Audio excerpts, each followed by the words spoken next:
គ្រាន់តែវណ្ណដាបង្ហោះថាទៅស្រុកតែងតែមានគេសួរកាលយកប្រពន្ធស្រាប់តែអ្នកគ្រប់គ្រងសម្រុកចូលទៅខមមិនព្រាតបែបកំភ្លុកកំប្លែងពិតណាស់សមិទ្ធផលការងារព្រមទាំងប្រជាប្រិយភាពរបស់កំពូលតារាចម្រៀងរ៉េបវណ្ណដាផ្ទុះកាន់តែខ្លាំងឡើងពីមួយថ្ងៃទៅមួយថ្ងៃមិនតែប៉ុណ្ណោះភាពស្រស់សង្ហាអត្តចរិតគួរឲ្យស្រឡាញ់និងពាក្យពេចន៍វោហាពូកែលេបខាយរបស់លោកក៏បានឆក់យកបេះដូងអ្នកគ្រប់គ្រងជាពិសេសនារីយ៉ាងច្រើនគួរឲ្យកត់សម្គាល់ផងដែរជាស្ដែងថ្មីនេះលោកបានទៅលេងនៅឯស្រុកកំណើតខាងអ្នកម៉ាក់លោកនៅឯស្រុកស្អាងខេត្តកណ្ដាលព្រមទាំងរំលឹកអនុស្សាវរីយ៍កាលពីមុនយ៉ាងច្រើនដោយឡែកនារសៀលថ្ងៃទី6ខែមេសាឆ្នាំ2023នេះវណ្ណដាបានបង្ហោះជា status ចូលទៅក្នុងករណី Facebook ផ្ទាល់ខ្លួនព្រមទាំងបានលេបខាយពាក្យសម្ដីហួសចិត្តបែបលេងសើចថាឲ្យតែទៅស្រុកសំណួរទី1ពេលជួបគ្នាគឺកាលយកប្រពន្ធទន្ទឹមគ្នានោះលោកក៏បានបន្ថែមជាភាសាអង់គ្លេសថាand I am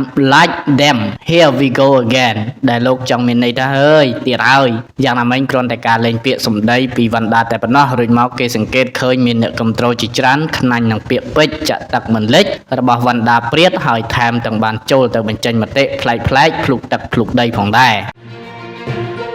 ទោះរឿងអាស្រូវលុយកាក់បែកផ្សែងបុតសីហាមិនខ្ចីអើពើបែកជាបង្ហោះសារឯណាឯនោះឆ្កយទៅវិញរឿងរ៉ាវពាក្យពិនវាវិននិងបំណុលរបស់តារាចម្រៀងបុតសីហាម្ចាស់ពាន The Voice Cambodia រដូវកាលទី1កំពុងផ្ទុះការបញ្ចេញមតិវែកញែកពាសពេញបណ្ដាញសង្គមក្រោយមានករណី Facebook មួយដែលមានឈ្មោះថាប៊ុនឈើបុតបង្ហោះសារក្តែងនៅយប់ថ្ងៃទី6ខែមេសាឆ្នាំ2023ថាខ្ញុំប្រកាសប្រាប់សីហាបុតឯងឲ្យហើយបើសងលុយខ្ញុំអស់បញ្ហាគឺចប់តែបើនៅតែធ្វើផ្កើនជីវិតឯងរស់បែបរត់គេចអញ្ចឹងរហូតហើយសិល្បៈរៀបឡើងវិញហើយបើចង់លុកផ្លូវលុកអនាគតត្រឹមលុយប៉ុណ្ណឹងសាក់ទៅទោះបីជារឿងអាស្រូវលុយកាក់កំពុងផ្ទុះផ្អើលពេញបណ្ដាញសង្គម Facebook ត្រូវមហាជនបញ្ចេញយោបល់សួរនាំប្រុងព្រាតក្តីតែបើងាកទៅមើលលើបណ្ដាញសង្គមរបស់តារាចម្រៀងបុតសីហាវិញបែរជាមិនរវើរវល់អើពើនឹងការបង្ហោះរបស់ម្ចាស់ករណី Facebook ប៊ុនឈើបុត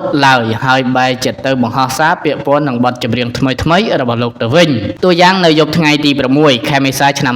2023តារាចម្រៀងបុតសីហាបានបង្ហោះសារអរគុណដល់អ្នកគ្រប់គ្រងរបស់លោកដែលគ្រប់គ្រងបទចម្រៀងចូលឆ្នាំរហូតមានការចុចចូលទស្សនាដល់ទៅរាប់លានដងថាបទចូលឆ្នាំរបស់ខ្ញុំចំនួន10បទមាន3បទដែលបងប្អូនគ្រប់គ្រងរហូតដល់ទៅបាន 1.4 លានដងនិង 1.2 លានដងមិនត្រឹមតែប៉ុណ្ណោះសកម្មភាពនានារបស់បុតសីហានៅលើបណ្ដាញសង្គមថ្មីនេះហាក់មិនបានបង្ហោះឆ្លើយតបអ្វីពាក្យពាន់នឹងរឿងអាស្រូវលុយកាក់ឡើយ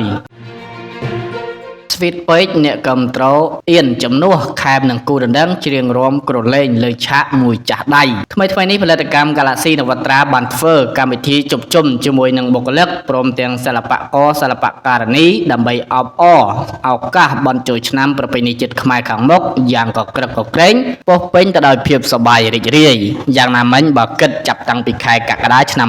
2020មកដល់ឆ្នាំ2023នេះមានរយៈពេលប្រមាណជាង2ឆ្នាំហើយដែលតារាចម្រៀងសម្លេងស្អកលោកខេមបានចុះកងត្រាក្លាយជាសមាជិករបស់ផលិតកម្ម Galaxy ជាមួយគ្នានោះនៅក្នុងកម្មវិធីផ្ទាល់លោកបានឡើងច្រៀងបទចម្រៀងរបស់ខ្លួនប្រមាណជា3ទៅ4បទដើម្បីញ៉ាំងកម្មវិធីឲ្យកាន់តែសប្បាយដោយឡែកអ្វីដែលធ្វើឲ្យមហាជនចាប់អារម្មណ៍ជាងនេះទៅទៀតនោះវីដេអូនៅក្នុងវិធីជប់លៀងនារាត្រីនោះត្រូវបានគេយកមកបង្ហោះពីពេញបណ្ដាញសង្គម TikTok ជាពិសេសគឺនៅពេលដែលលោកខេមកំពុងច្រៀងក៏ស្រាប់តែលេចវត្តមានរបស់គូដណ្ដឹងសំណប់ចិត្តរបស់លោកឡើងមករាំក្រឡេងជាមួយគ្នាយ៉ាងផ្អែមល្ហែមពោះពេញទៅដោយក្តីសុខបំផុតដែលធ្វើឲ្យអ្នកមើលហើយអៀនជំនួស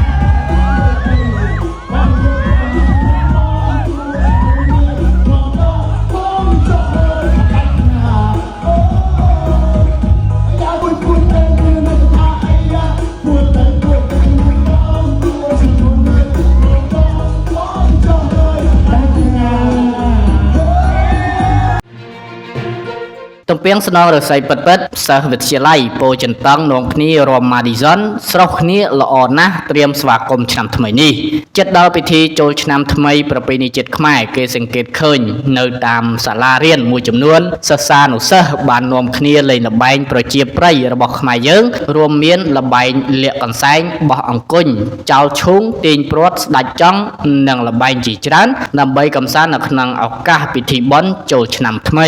ក្រៅពីល្បែងប្រជាប្រិយក៏នៅមានចង្វាក់រាំបែបប្រជាប្រិយជាច្រើនដូចជារង្វង់រាំក្បាច់សារ៉ាវ៉ាន់ឡាំលាវ Madison និងឆាឆាជាដើមបើក្រឡេកទៅមើលសិស្សានុសិស្សនៅវិទ្យាល័យពោធិ៍ចិនតង់មួយក្រុមបាននាំគ្នាហាត់សមចង្វាក់រាំ Madison ក្បាច់ថ្មីយ៉ាងស្រស់គ្នាដើម្បីអបអរស្វាគមន៍ឆ្នាំថ្មី